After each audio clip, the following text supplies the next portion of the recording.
island of Sodor is surrounded by beautiful blue sea. It has fields of green and sandy yellow beaches. There are rivers, streams, and lots of trees where the birds sing.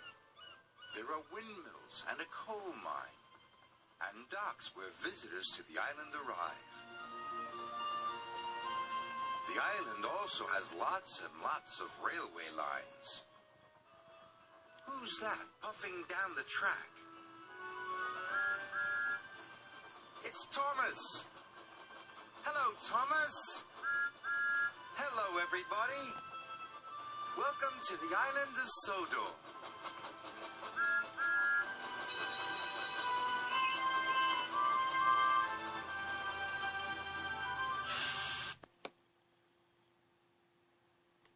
Omri helps out.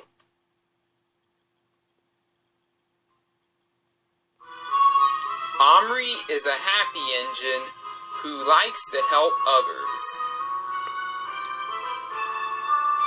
One day, Sir Topham Hatt came to see Omri.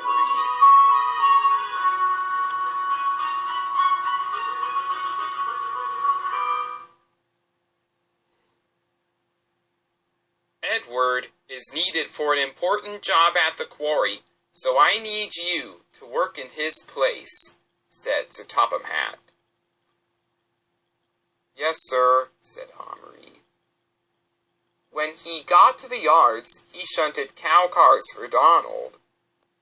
Then he shunted flatbeds for Douglas. After that, he shunted coal cars for Neville.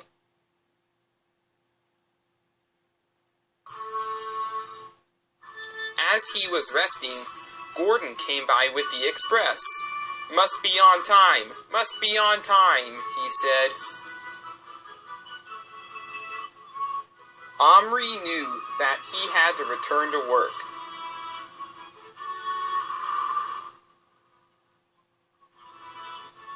Gordon went to his hill. Because of the train's weight, he was stuck. Father! Father! He said crossly.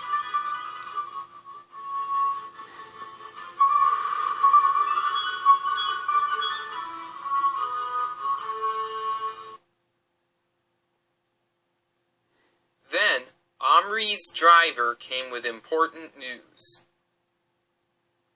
Gordon is stuck on his hill, and he needs a back engine to give him a push.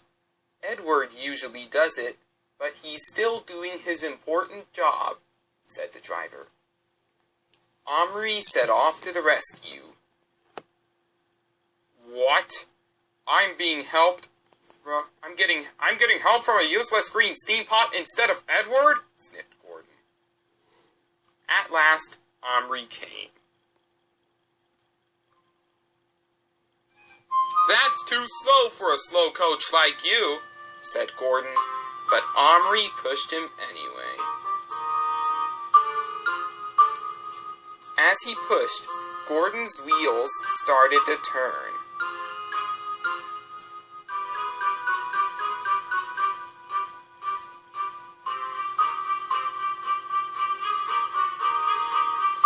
Gordon was happy.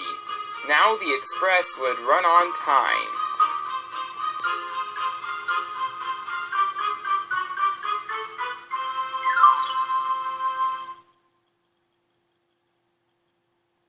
Sir Topham Hatt then came to see Gordon. He was very cross. You've said rude things to Omri. He proved to me that he is really useful and reliable. For your punishment, you will be working at Whiff's waste dump with Whiff and Scruff for 2 weeks, while Henry has the express, he said. Then, Gordon puffed away.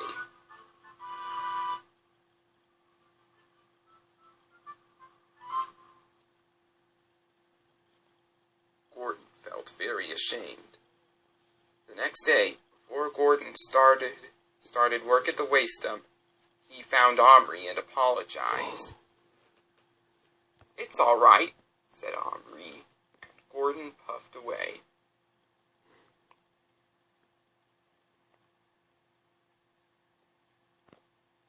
Gordon was still cross when he arrived at Whiff's waste dump. "All these need to go," said Whiff. "After that, you have to come back here and collect the garbage that has already been scrunched," said Scruff. Gordon was still cross. "Yuck! I have to pull a garbage train! The shame of it all," he huffed.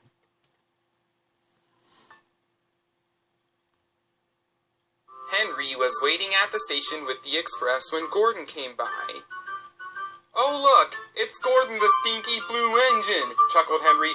"Be quiet," growled Gordon as he went by.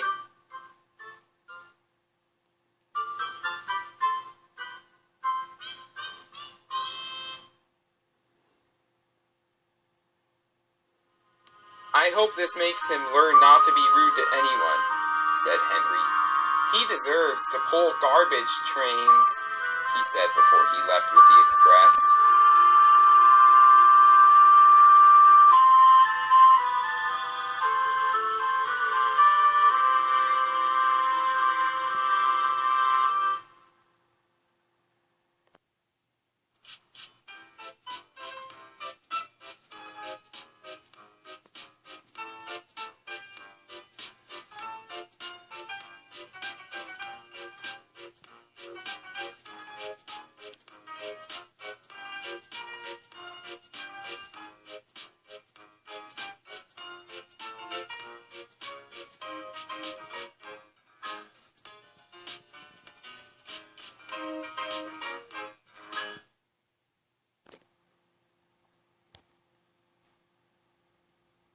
A ride for the passengers.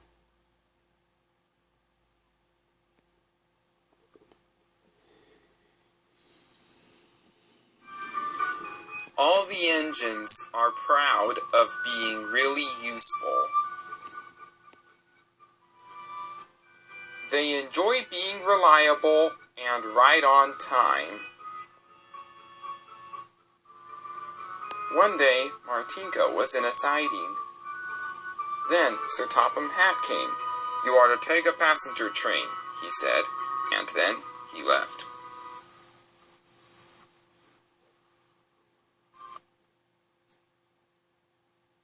After that, Martinko went for her coaches. She was loading up with passengers when Hurricane came in. "There are broken points ahead," he warned. After the green flag waved, Martinko blew her whistle and went away.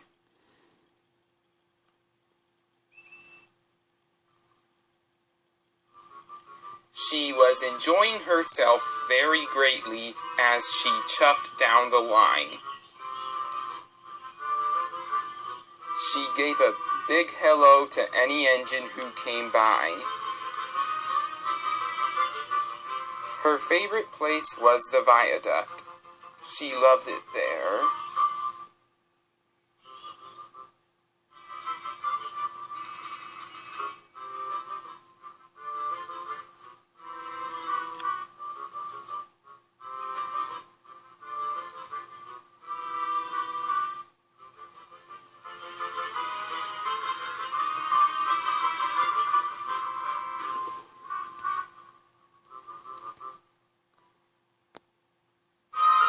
Then there was trouble.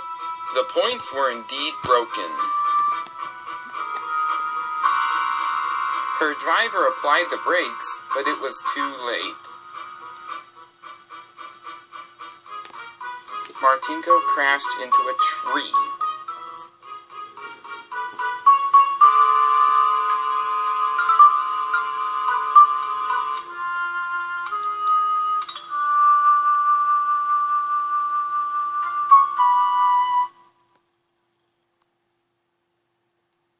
James then arrived with the breakdown train. He also brought in Sir Topham Hatt. "The accident wasn't your fault. We should have fixed the points," said Sir Topham Hatt.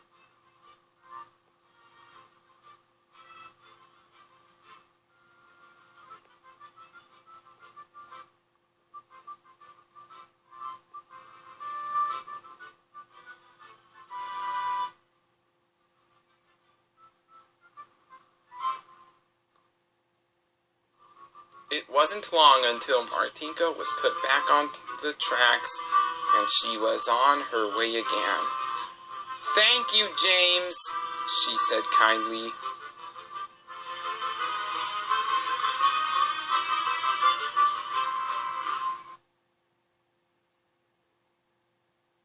Later that day, James pulled in next to Martinko. "You know," he said, "I helped you because I decided to. Let's be friends." "That's not a bad idea," Martinko chuffed. And together, the two friends talked about their day.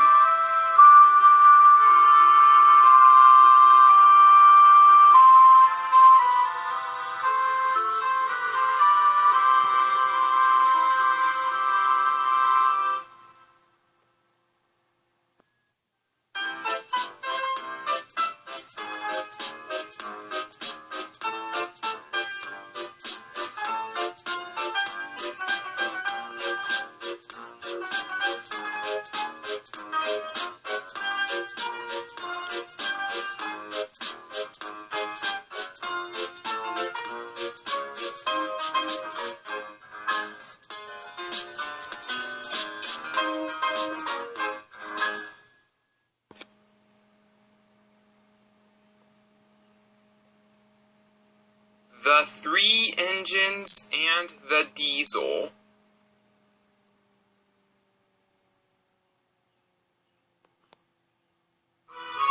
Summer is always a busy time on Sodor, and the engines must work hard. The engines sometimes get overworked. Whenever this happens, Sir Topham Hatt brings in a new engine to help out. But, as we know, he's not made out of money.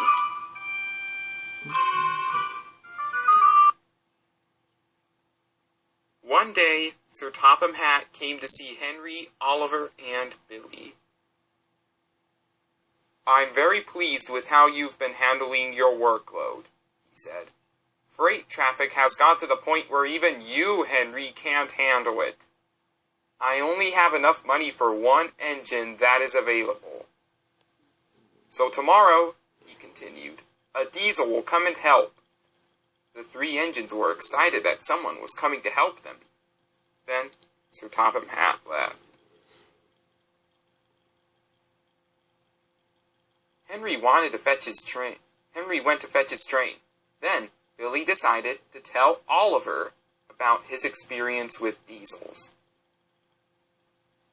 "Oliver," he said, "back on my old railway, diesels were horrid to my brothers, sisters, and I. They called us giant bread loaves on wheels." At Knapford Station, Thomas and Rosie were preparing for the vacation rush. "We both have been teased, but let's put it behind us." Rosie agreed. "Put a lump of coal in that," snapped a voice. They were very shocked when they saw where the voice was coming from.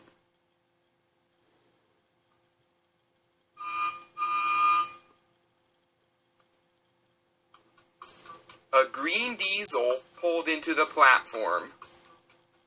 "Fowler," said Thomas and Rosie in shock, "what are you doing here?" "Well," he said, "all of you stinky steam pots on wheels will be scrapped while us diesels take over." Thomas and Rosie were cross with Fowler, and then he rumbled away to find Billy, Oliver, and Henry. Fowler saw the three engines. "You two should get to work, not just sit here all day," he said rudely. "Well, you're so rude," huffed Billy. "My best friend is right," chuffed Oliver.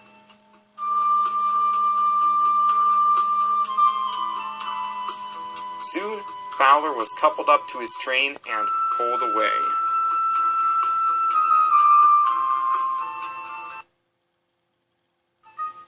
I'll show these smelly steam kettles how it's done," wailed Fowler.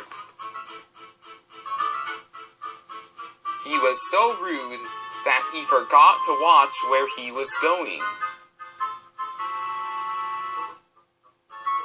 He came off the rails and damaged his engine in the process. "Well," he said, "this is just great!"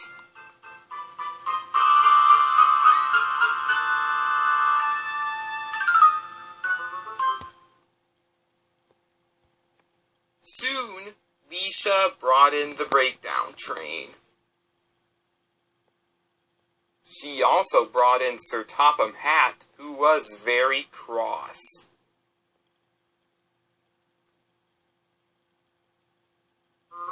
"Fowler, you have caused confusion and delay," said Sir Topham Hatt. "I did not bring you here to insult my engines." "I'm sorry, sir," he whimpered.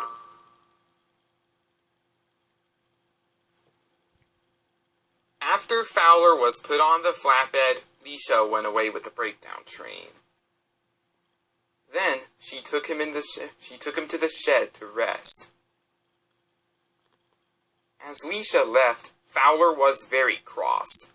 "All of you steam pots are outdated," he sneered.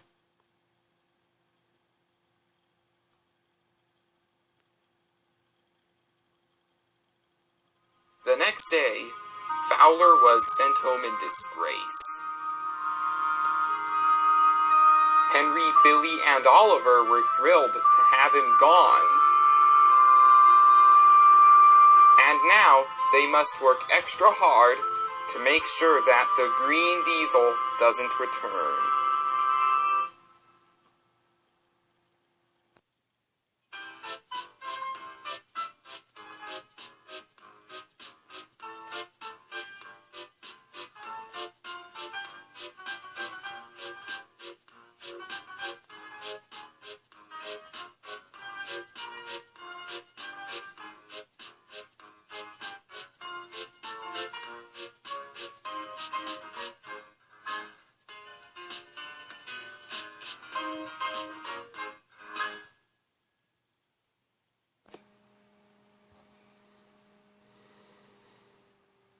Stephen and Stepney the Bluebell engines.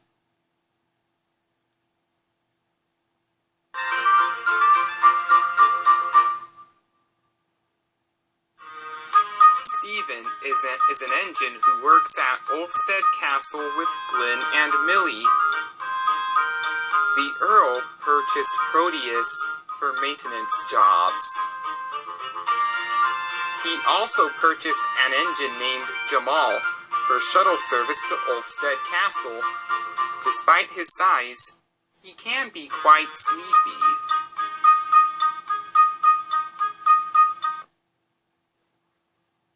One day, Leisha went to help out at the castle because Stephen had to go help Stepney on the Bluebell Railway. Soon, Millie arrived with a flatbed of pipes for the castle. "Hello," she said. "Hello," Leisha chuffed back. The two soon became good friends.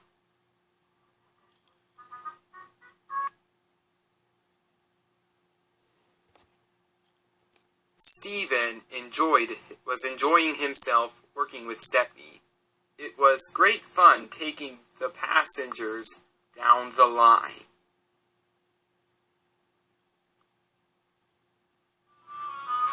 Later, Glenn had to go to the works because he had trouble with his safety valve. So the Earl borrowed an engine named Alfred to take over for Glenn. When he arrived at the castle, he was disgusted. "Ugh, I have to work at this dump," he said. "This is preposterous." And he set off to find everyone else at the castle. Later, Alfred found Millie, Jamal, Leisha, and Proteus. He then blew his whistle at Jamal, who was sleeping.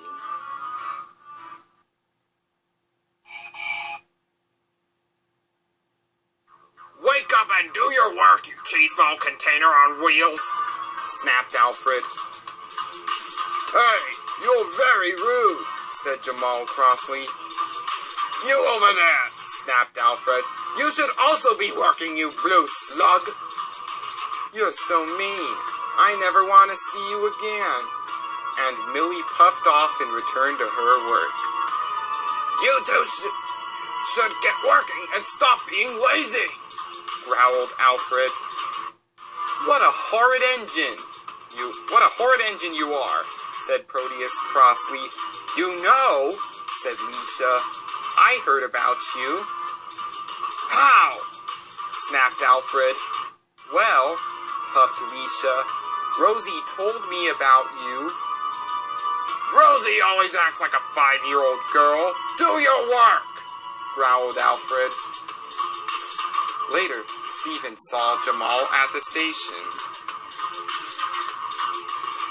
What's wrong? Asked Stephen. It's Alfred, said Jamal. He's pompous and rude. He said nothing but insults to me and my friends. Don't be cross for long, chuffed Stephen. He'll get his comeuppance very soon. Later, Alfred was coupled up to a train of tankers. I'll show those smelly engines what an LNER engine can do, he huffed.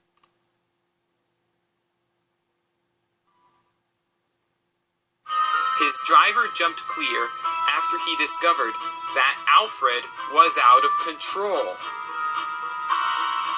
He came off the rails after coming across some points, and he fell into a ditch next to another track.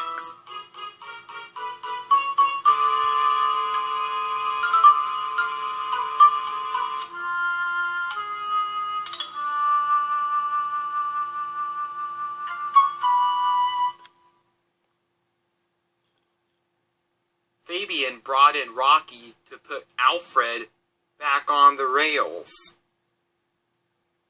He also brought Sir Robert Normanby, who was not happy. Alfred, you were very naughty and careless. Not only that, but you were rude to Jamal, Leisha, and Millie, he scolded. I'm very sorry, sir. I'm very sorry, sir, wheezed Alfred. After Alfred was put back on the rails, his wheels were too stiff to move. So Douglas came to take him away. I wouldn't have ended up like this if it wasn't for those slugs, growled Alfred. Don't be so rude, chuffed Douglas, as he took Alfred back to the other railway.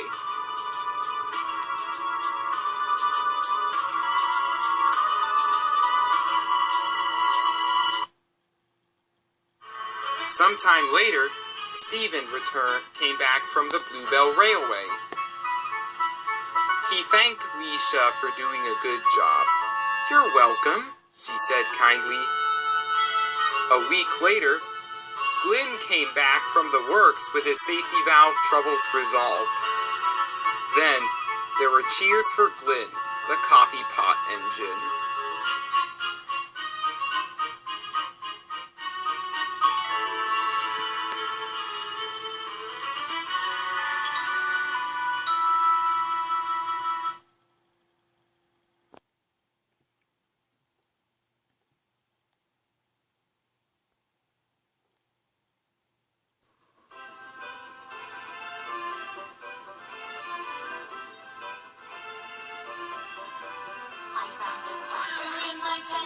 She was very, very tame. She quacked all night and through the day. She was driving me insane. My driver and my fireman tried everything they know to shoot the quacker away from me, but she did not want to go. The quacker clearly loves me, was a impossible to nab. So now we have befriended her, she rides inside my cab. She quacks in stations big and small, she quacks at people too. Now everyone calls her Donald's duck, but you call her a quackaroo. She makes me so happy with her little ways. So happy, it's true. Now everyone calls her Donald's duck, but they call her a quackaroo. Quacking here, quacking there, she's quacking everywhere. Quack, quack, choo, choo, choo, she's my little quackaroo. She's quacking here and there, she's quacking everywhere. Quack, quack, shoo, shoo, shoo, she's my quackaroo. And everybody loves her, they love to hear her quack. And when we have to say goodbye, they ask when she'll be back. She's captured everybody's heart, she knows just what to do. Now everyone calls her Donald's duck, but she's my quackaroo. She makes me so happy with her little ways. So happy, it's true. Now everyone calls her Donald's duck, but they call her quackaroo. Quacking here, quacking there, she's quacking everywhere. Quack, quack, choo, choo, choo, she's my little quackaroo. She's quacking here and there, she's quacking everywhere. Quack, quack, shoo, shoo, shoo, she's my quackaroo. She's my quackaroo.